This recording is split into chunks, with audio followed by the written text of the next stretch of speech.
사도신경은 우리가 어떤 하나님을 믿는가, 어떤 예수님을 믿는가, 어떤 성령님을 믿는가에 대한 그런 신앙 고백을 담고 있습니다. 특별히 우리가 어떤 예수님을 믿는가, 예수님에 대한 신앙을 고백할 때에 우리가 믿는 예수님에 대해서 각자 하고 싶은 말씀들이 많을 것입니다. 그렇죠? 특별히 우리가 성경을 보면 예수님께서 행하신 많은 일들이 있잖아요. 특별히 예수님께서 일으키신 놀라운 기적들이 얼마나 많습니까? 물 위를 걸으신 예수님을 믿습니다. 오병이어의 기적을 일으키신 예수님을 믿습니다. 문둥병자를 고치시고 죽은 나사로를 살리신 예수님을 믿습니다. 우리가 얼마든지 이렇게 놀라운 기적을 베푸신 그런 예수님에 대한 그런 믿음 고백할 게 참 많습니다.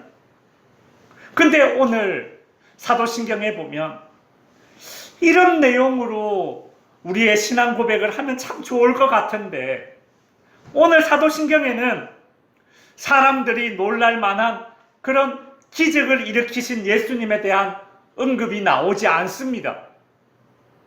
그 대신 예수님에 대해서 이야기하면서 가장 먼저 꺼내는 이야기가 무엇인가 하면 예수님이 어떻게 죽으셨나에 대한 이야기를 가장 먼저 하고 있어요.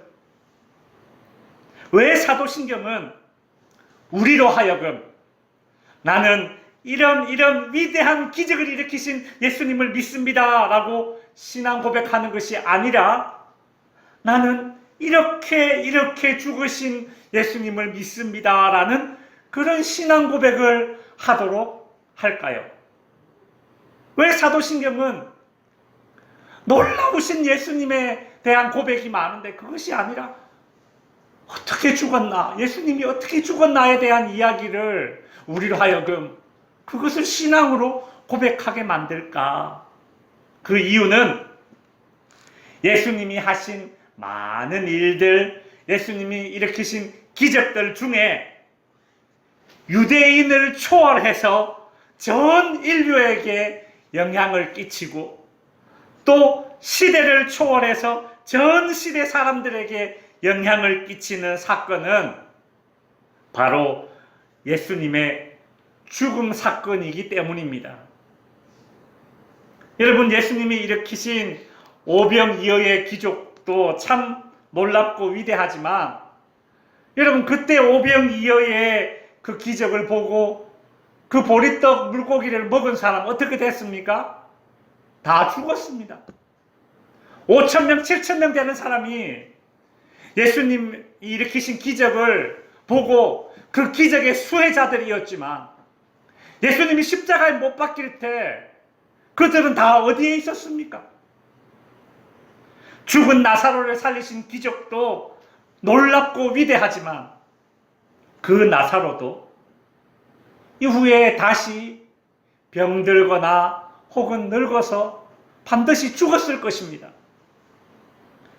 무엇보다도 오병이어의 기적, 물 위를 걸으시고 풍랑을 잠잠케 하신 이런 기적, 오늘날 나와 무슨 상관이 있습니까?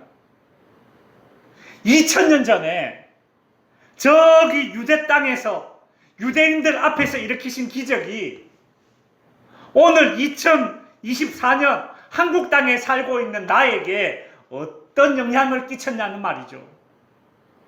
예수님이 하신 일들 중에 나에게 직접적으로 영향을 끼치신 일은 예수님이 일으키신 놀라우신 기적이 아니라 바로 예수님의 죽음과 예수님의 부활 사건입니다. 예수님의 죽음과 예수님의 부활 사건이야말로 전 인류를 초월하고 전 시대를 초월하여서 오늘 저와 여러분에게도 영향을 끼치는 사건이 바로 예수님의 죽음과 부활 사건입니다. 그래서 사도신경은 우리로 하여금 예수님에 대해서 이야기할 때 우리가 어떤 예수님을 믿어야 되는가? 나는 이런 예수님을 믿습니다 라는 고백을 할 때 가장 먼저 중요하게 해야 되는 고백이 무엇인가? 나는 이렇게 죽으신 예수님을 믿습니다. 그런 신앙 고백을 하도록 하는 것이 바로 사도신경입니다. 이제 본격적으로 사도신경은 예수님의 죽음과 관련해서 어떤 것에 주목하고 있는지 우리 한번 살펴보도록 하겠습니다. 화면을 보시면 사도신경은 예수님의 죽음에 대해서 이렇게 언급하고 있습니다. 본디오 빌라도에게 고난을 받으사 십자가에 못 박혀 죽으시고. 여러분, 예수님은 본디오 빌라도에게 고난을 받으사 십자가에 못 박혀 죽으셨다, 글이 되어 있는데, 우리가 성경을 이렇게 읽다 보면 본디오 빌라도는 예수님이 죄가 없다, 무죄라는 것을 알고 예수님을 풀어주려고 나름대로 엄청 노력했습니다. 맞죠? 그럼에도 불구하고 전 세계에서 말이죠, 교회 성당 가릴 것 없이 전 세계에서 신앙 고백할 때에 이 본디오 빌라도에 대한 이 이름을 꼭 넣어가면서 예수님이 본디오 빌라도에게 고난을 받고 죽으셨다, 그렇게 말하지 않습니까? 그죠? 본디오 빌라도 입장에서 참 억울하기도 하겠다, 이런 상상을 해봅니다. 사실 엄밀하게 따져보자면 예수님에게 고난을 줬던 인물이 누굽니까? 유대 종교 지도자들이죠. 그리고 예수님에게 침을 뱉고 예수님을 때리고 채찍질하고 못 박았던 인물은 누굽니까? 로마의 병정들입니다.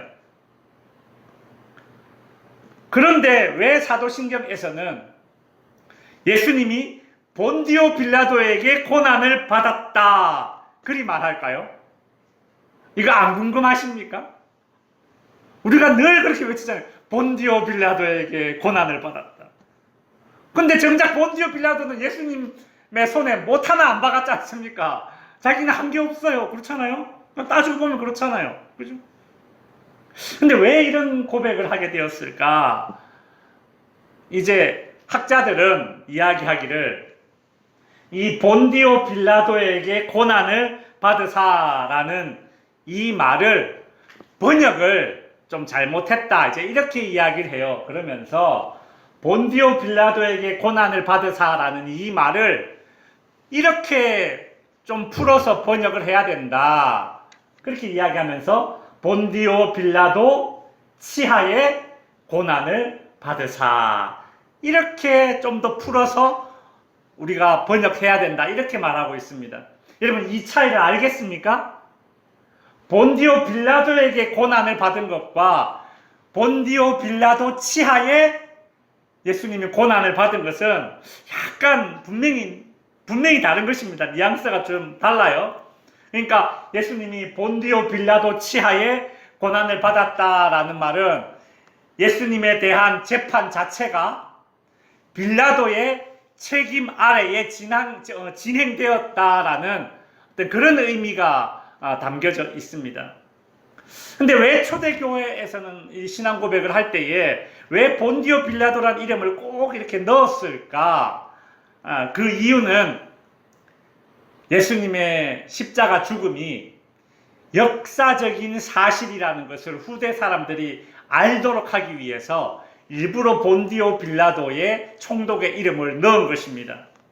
여러분, 우리나라도 역사를 기록할 때에 항상 맨 앞에 어떻게 시작되느냐 하면, 예를 들어서 성종 제5년 몇 월에 어떤 일이 있었다, 이런 식으로 기록이 됩니다. 이제 조선시대 그 이전에 훨씬 이전 시대에 이제 그 삼국사기나 삼국유사 이런 내용들을 보면 이런 역사 기록도 있어요. 예를 들어 이런 겁니다. 신라시대, 신라 해공왕 15년에 봄 3월에 경주에 지진이 나서 백성들의 집이 무너지고 죽은 사람이 100명이 넘었다, 이런 기록이 있습니다. 그러니까 이것이 실제로 역사적으로 있었던 일이다를 강조하고 증명하기 위해서 맨 앞에 누구를 넣어요? 그 당시 왕의 이름, 지도자의 이름을 넣는 것입니다. 마찬가지로 초대교회에서는 예수님의 십자가 죽음이 실제로 있었던 역사적인 사건이다라는 것을 후대로 하여금 알고 믿도록 하기 위해서 일부러 그 당시에 빌라도가 유대 땅의 총독으로 있었던 이것을 딱 이렇게 못 박아서 이렇게 기록해 놓은 것이죠.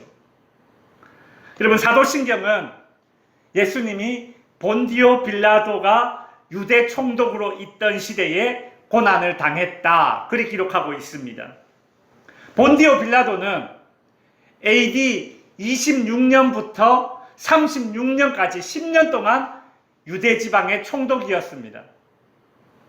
그리고 예수님의 죽음을 우리가 예수님이 몇 살 때 죽었을까 추정해 볼 때에 대략 33세쯤으로 우리가 그렇게 이야기하지 않습니까? 예수님이 30년간 목수 생활하시고 3년간 공생애를 했다. 이런 기록을 우리가 어떻게 유추하느냐 하면 그 당시에는 30세가 돼야지 관직에 오를 수 있는 나이였고, 그리고 예수님이 명절에 예루살렘에 절기를 지키러 몇 번 갔느냐를 세려보면 예수님의 공생애가 몇 번인지 알 수 있어요. 대략 3년이에요. 거기에다가 플러스해서 본디오 빌라도 치하에 예수님이 십자가에 못 박혀 죽었으니까 적어도 AD 33년에서 최대 36년 사이에 예수님이 죽었다. 그런 기록을 우리가 유추해낼 수 있는 것이죠. 그죠? 역사적인 중요한 지도자의 이름을 의도적으로 남겨놓음으로써 예수님의 십자가 죽음의 역사적인 사실을 강조하는 것입니다. 사도신경은 예수님이 본디오 빌라도에게 고난을 당하셨다라고 하는데, 그럼 본디오 빌라도에게 고난을 당했다, 이제 본디오 빌라도라는 사람을 알아봤고요. 예수님께서 고난을 받았다라는 사실을 우리가 이제 주목해 봐야 되는데, 예수님이 당한 고난이 도대체 무엇인가? 우리는 그냥 뚜리뭉실하게 십자가 고난 당했다 이렇게만 생각할 것이 아닙니다. 예수님이 당하신 고난은 첫 번째, 어떤 고난? 정신적인 고난. 두 번째, 십자가는 당연히 육체적인 고난이 있겠죠. 세 번째, 영적인 고난입니다.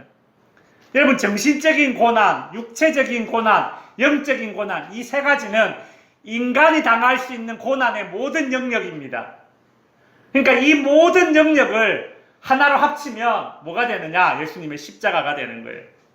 예수님이 십자가에서 못 박혀 죽는 고난을 통해서 인간이 겪어야 되는 이 세 가지 영역의 고난을 예수님께서 다 당하셨다라는 것을 우리로 하여금 고백하게 만드는 것입니다.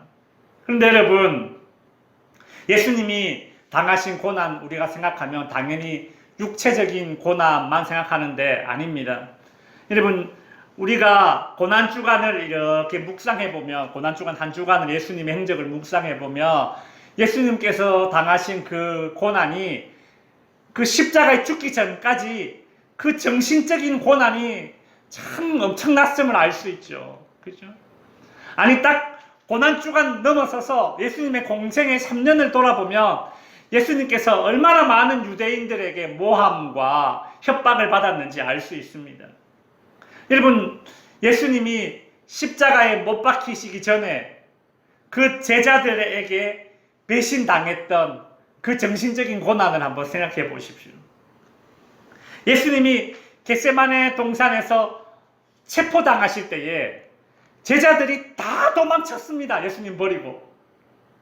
심지어 베드로는 예수님이 보는 눈앞에서 예수님 귀에 들리도록 그렇게 나는 예수를 모른다 부인하고 심지어 저주까지 했습니다. 예수님은 그런 배신의 마음의 상처를 받으신 것이죠. 여러분, 사람이 받는 마음의 상처 중에 배신의 상처가 가장 크다고 합니다. 배신의 상처가. 어디 그뿐입니까? 예수님은 십자가에 재판받는 동안, 그리고 십자가를 지고 갈보리산 그 언덕에 올라가는 동안에, 그리고 십자가에 매달려서 목숨이 끊어지는 그 전까지 유대인들에게 수많은 조롱과 비방과 모욕을 당했습니다. 심지어 자기 옆에 매달려 있는 또 다른 한 강도가 예수님을 무시하고 조롱했지 않습니까? 그래요, 여러분. 예수님은 이 땅에 계시는 동안 어느 누구에게도 정말 진정으로 받아들여지지 못하는 그런 정신적인 고난을 겪으셨습니다. 예수님이 십자가에서 당하신 고난은 인간의 육체적인 고난을 고스란히 담고 있고 그 한계까지 끌어올린 그것이 바로 십자가 처형입니다. 여러분, 이 십자가 처형에 대한 이 연구는 참 자료가 많습니다. 이 로마가 십자가 처형을 집행을 했지만 이 십자가 고난이 이거 얼마나 고통스러운지 귀족들 그리고 자유인들에게는 이 십자가 처형을 하지 않았다고 합니다. 그러면 누구에게 이 십자가 처형을 했느냐? 극악한 죄수들, 특별히 반란자들, 반역을 일으킨 자들에게 본보기로, 그죠? 이 끔찍한 십자가 처형을 했습니다. 십자가에 못 박히기 전에 예수님이 채찍을 맞으셨죠, 그죠? 예수님만 따로 유난히 채찍을 맞은 것이 아닙니다. 십자가 처형하기 전에 일부러 채찍질을 많이 한다고 합니다. 왜냐하면 이 십자가는 이렇게 못 박아 놓고 죽을 때까지 그대로 내비두는 거거든요. 죽을 때까지 그냥 그대로 매달아 두는 거예요. 그러니까 오래 매달려 있으면 있을수록 그 고통이 커지고 길어집니다. 그래서 십자가형을 선고받은 어떤 사람이 있다면 그 사람의 가족이 이 로마 병정들에게 돈을 줍니다. 일종의 뇌물이에요. 뇌물을 왜 주느냐 하면 채찍질을 많이 해서 십자가에 매달렸을 때 빨리 죽도록 하기 위해서. 그래야지 고통이 빨리 없어지니까. 그 정도로 끔찍한 이 고난이 바로 십자가의 고통이라고 합니다. 실제로 고대의 이 역사 기록물 가운데 십자가에 매달린 채 일주일 동안 목숨이 붙어 있던 사람도 있었다고 합니다. 오늘날 이제 현대 의학자들이 성경을 이렇게 읽으면서 예수님이 당했던 채찍질과 이런 것들 쭉 계산해 봅니다. 그리고 십자가에 그 매달렸을 때에 여기 못을 박고 여기 못을 박고 막 이런 계산을 쭉 한 다음에 그 의사들이 나름대로 이제 의학자들이 계산을 해본 거예요. 사람이 그렇게 십자가에 매달리면 평균 3일 정도 고통을 당하게 된다. 십자가에 매달린 채 평균 3일 있다가 죽는다라는 거예요. 그러면 그 시간 동안 그 고통을 겪으면서 그 사람이 어떤 일을 경험하게 되는가? 실제로 그 상태로 3일 동안 있으면 3일 뒤에 죽는데 그 3일 동안 어떤 일을 겪게 되느냐 하면 약 1000번의 기절을 경험한다고 합니다. 저는 이 논문을 읽으면서 정말 십자가 형틀이 보통 형틀이 아니구나. 기절이라면 죽다가 깨는 거 아닙니까? 그죠? 너무 고통스러워서 기절했다가 또 다시 깨고 기절했다. 이게 약 3일이면 약 1000번의 그런 이게 사이클이 반복된다라는 거예요. 얼마나 극심한 육체적인 고통입니까? 그죠? 예수님이 십자가에서 당하신 고난은 세 번째 영적인 고난도 포함되어져 있습니다. 여러분, 예수님이 십자가에서 당하신 영적인 고통이란 어떤 고통을 가리킬까요? 바로 하나님과 단절되는 고통입니다. 예수님은 십자가에서 7마디 말씀을 하셨는데 그 중에 4번째 말씀이 바로 마태복음 27장 46절에 나오는 말씀입니다. 제9시쯤에 예수께서 크게 소리질러 이르시되 엘리 엘리 라마 사박다니, 뜻은 무엇입니까? 나의 하나님 나의 하나님 어찌하여 나를 버리셨나이까? 예수님은 이 세상 그 누구도 경험하지 못했던 하나님에게서 버려지는 그런 극심한 영적인 고통을 겪으셨다는 것입니다. 어디에서요? 십자가에서. 그래서 주님은 십자가에서 엘리 엘리 라마 사박단이라고 말씀하신 것입니다.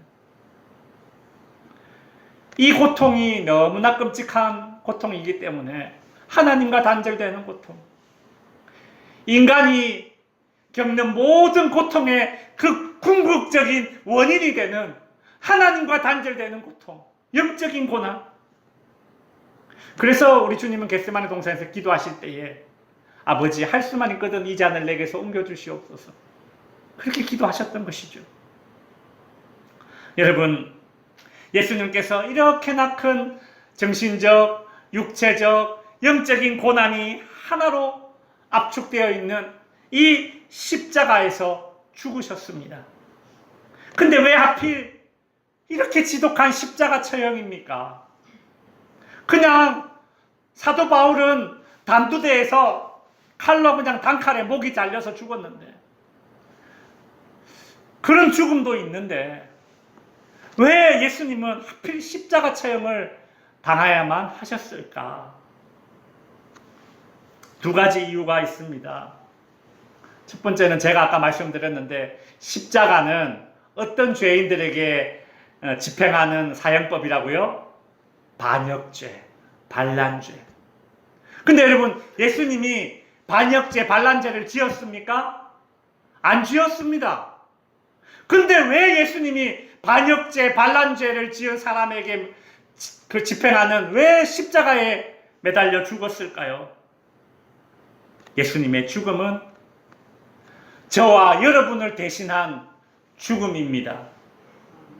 저와 여러분은 누구에게 반란하였습니까?